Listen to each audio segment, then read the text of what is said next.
Hoy, en nuestra charla, enfatizaremos en dos aspectos que no habíamos enfatizado antes. Enfatizaremos en los preparativos últimos para la salida de Sinaí a Canaán. Veremos los aspectos importantes que podemos sacar de los primeros 8 capítulos de Números y que discutimos en la charla anterior, que los invito a que la vean. Y veremos que el pueblo no estaba dispuesto a irse a menos que hubiese una bendición del Señor.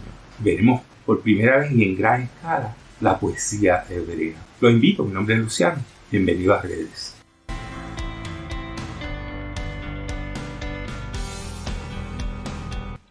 En nuestra charla pasada vimos los primeros 6 a 8 capítulos de Números. Ahí vimos la preparación primaria que Dios ordenó al pueblo, que Moisés y Aarón siguieron. Esta preparación tiene unas enseñanzas importantes que podemos utilizar en cualquier grupo hoy y en el área eclesiástica, en la misma iglesia. Pero veamos qué nos dice.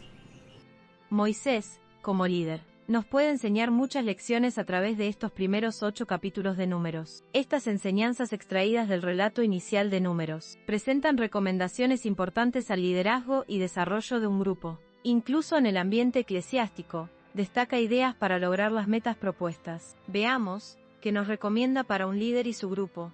1. Lo primero que un grupo necesita es una organización clara. La organización de un grupo debe estar bien definida y clara para todos sus componentes. 2. Debe existir un compromiso con la meta. Una vez la organización dispone de una meta, esta debe representar un compromiso para sus miembros. 3. Debe existir una distribución de tareas. Cada individuo en una organización debe tener una tarea asignada. Esto evita la duplicación de tareas como el olvidar un aspecto importante. Y finalmente, debe existir una acción bien concertada hacia la meta. Las metas no se logran solo con la planificación. Se requiere la acción directa de cada miembro para su éxito. El final del capítulo 6 de Números termina con una bella y conocida bendición en las iglesias, la llamada bendición pastoral. Oigámosla. Es un ejemplo de la poesía hebrea y uno de los primeros que nos encontramos en la Biblia. Jehová te bendiga y te guarde. Jehová haga resplandecer su rostro sobre ti y tenga de ti misericordia. Jehová alce sobre ti su rostro y ponga en ti paz. Una tercera parte de la Biblia está escrita en poesía, principalmente en el Antiguo Testamento. Lo vemos en libros claros como Salmos, Proverbios, Eclesiastés, pero también podemos verlo en los libros proféticos. Segmentos de los profetas están escritos en poesía y algunos libros de profetas menores son todo una poesía. La poesía hebrea, distinta a la poesía que conocemos en español, tiene unas características que no son iguales. Primero, debemos decir que la poesía hebrea, igual que la poesía china y griega, no enfatiza o no incluye la rima. La rima no es parte de esa poesía. Y también la métrica no necesariamente es parte de la poesía. En la poesía hebrea, lo importante a veces es el paralelismo o contar un pensamiento que continúa de una a otra estrofa, de una a otra párrafo.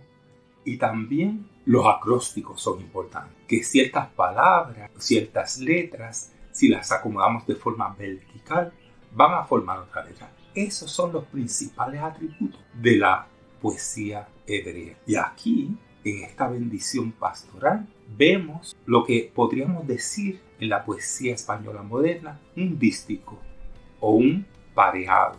Vemos estrofas de 2 versos, en cual el segundo verso enfatiza lo que dice el primero. Esto es una característica clásica de la poesía latina clásica, que ya no se encuentra mucho en la poesía moderna. Y como le digo, hoy lo podríamos considerar lo que se llama en la poesía un pareado. Esta segunda parte puede ser un sinónimo, puede ser un antónimo o puede continuar el pensamiento. Cuando vemos la bendición pastoral, esta consta de 3 versos, que podríamos decir que son 3 estrofas, divididas cada una en 2 versos, porque cada uno de esos versos, la mitad siguiente enfatiza o concluye la mitad anterior. Veamos el primer versículo. Que Dios te bendiga y te guarde.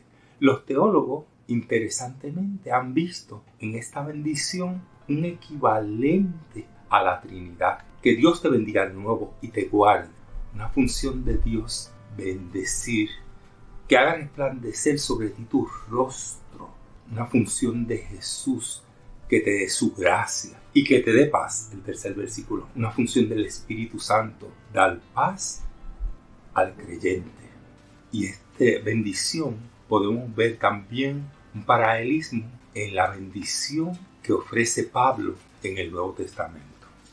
Esta bendición que enseña a Dios a su pueblo para que los sacerdotes bendigan al pueblo termina con una aseveración profunda. En el 6:27 dice: y pondrán mi nombre sobre los hijos de Israel y yo los bendeciré.